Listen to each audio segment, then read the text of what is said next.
کہ فوجی عدالتوں میں سویلینز کے ٹرائلز کے خلاف اپیلوں پر جسٹس امین الدین خان کی سربراہی میں سپریم کورٹ کے 7 رکنی آئینی بینچ کی سماعت۔ بینچ نے سابق چیف جسٹس جواد ایس خواجہ پر عائد 20,000 روپے جرمانے کا حکم نامہ واپس لے لیا۔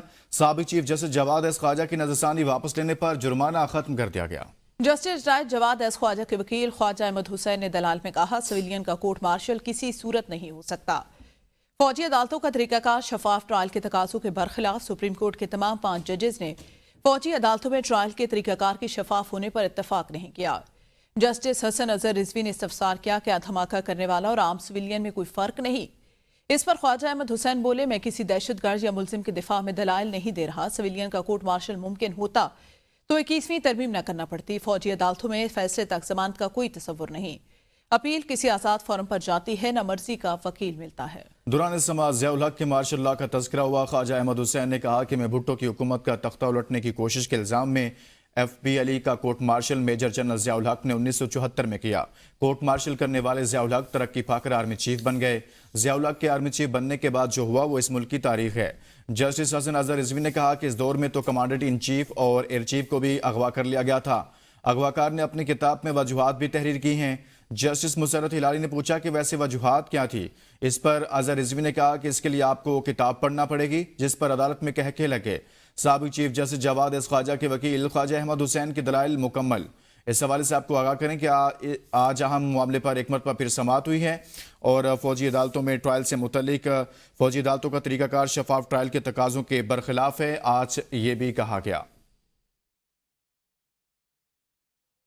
3 ججز کے اسلام آباد ہائی کورٹ میں تبادلے پر وکلا کی ہڑتال، عدالتی کارروائی کا بائیکاٹ۔ اسلام آباد ہائی کورٹ اور ماتحت عدلیہ میں درجنوں کیسز کی سماعت نہ ہو سکی۔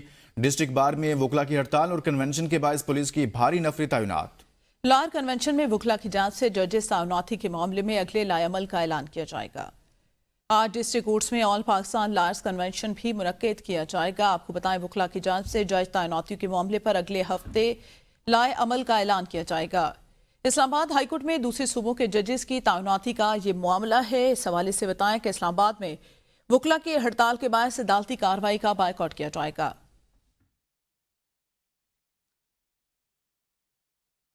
صدر اسلام آباد بار ایسوسی ایشن نعیم علی گجر کہتے ہیں 3 ججز کی اسلام آباد ہائی کورٹ ٹرانسفر بدنیتی پر مبنی۔ باہر سے 3 ججز کو لا کر موجودہ ججز کی سینیورٹی کو ڈسٹرب کیا گیا۔ عدالتوں کو بند کیا جائے یا کچھ اور۔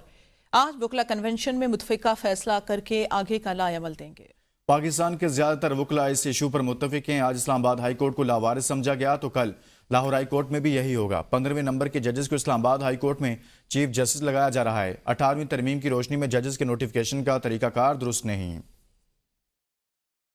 یہاں پر ٹرانسفر کر دیے گئے اسلام آباد کے اندر وہ یہ سمجھتے ہیں اور اسلام آباد بار ایسوسی یہ سمجھتی ہے کہ وہ تمام جو ٹرانسفرز ہیں وہ بدنیتی پر مبنی ہیں کہ تینوں ججز کو لا کر موجودہ جو جہاں پر ججز بیٹھے ان کی سینیورٹی کو ڈسٹرب کیا جا رہا ہے۔ اب آج ہم ایک متفقہ فیصلہ کریں گے۔ آج اسلام آباد ہائی کورٹ کو لاوارث سمجھا گیا، کل یہی سسٹم پنجاب ہائی کورٹ کے اندر ہوگا، کل یہ خیبر پختونخوا کے اندر ہوگا، پرسوں یہ سندھ اور بلوچستان کے اندر ہوگا۔ ایک جج جو سینیورٹی پر 15 نمبر ہے آپ ان کو یہاں پر اسلام آباد کے اندر ڈائریکٹ چیف جسٹس اپوائنٹ کر رہے ہیں۔ 18 امینڈمنٹ کو دیکھیں، 18th امینڈمنٹ کے بعد جو بھی صدر ایکٹ کرے گا وہ آن دی ایڈوائس آف پرائم منسٹر کرے گا۔ آپ لا منسٹری کو اس لیٹر کو اٹھا کے دیکھ لیں، وہ لیگلی طور پر وہ لیٹر بھی درست نہیں ہے۔ اسلام آباد ہائی کورٹ میں سینیٹر کامران مرزا کہتے ہیں یہ ملک اور آئین کی تباہی ہے۔ 26ویں آئینی ترمیم میں اسلام آباد ہائی کورٹ کے ججز کو ٹرانسفر کرنے کی اسکیم تھی جس کو ناکام بنایا۔ اسکیم کی ناکامی کے بعد آئین میں موجودہ لوپ ہول کا فائدہ اٹھاتے ہوئے یہ حرکت کی گئی۔ وہ اسلام آباد ہائی کورٹ میں ABN نیوز سے گفتگو کر رہے تھے۔ یہ ملک کی تباہی ہو رہی ہے، ملک کے دستور کی تباہی ہو رہی ہے۔ جب 26th امینڈمنٹ آئی تھی اس میں آرٹیکل 200 کو امینڈ کرنے کی کوشش کی گئی تھی اور اس میں یہ جو سٹنگ جج تھے آج تک سے پہلے اسلام آباد ہائی کورٹ کے، ان کو ٹرانسفر کرنے کی، مختلف ہائی کورٹ کو ٹرانسفر کرنے کی اسکیم تھی۔ اس کو ہم نے ریزسٹ کیا تھا اور اس کو ناکام بنایا تھا۔ اب اس کی ناکامی کے بعد جو ہے نا وہ ایک لوپ ہول تھا، ایک گیپ تھا کانسٹیٹیوشن میں، اس کا بینیفٹ لے کے آج یہ حرکت کر دی گئی ہے۔ تو جو کچھ کیا گیا ہے یہ ملک کے مفاد میں نہیں ہے، یہ دستور کے خلاف ہے اور غلط ہے بالکل۔ وکلا کے احتجاج کے باوجود اسلام آباد ہائی کورٹ میں جسٹس سرفراز ڈوگر نے عدالت کا آغاز کر دیا۔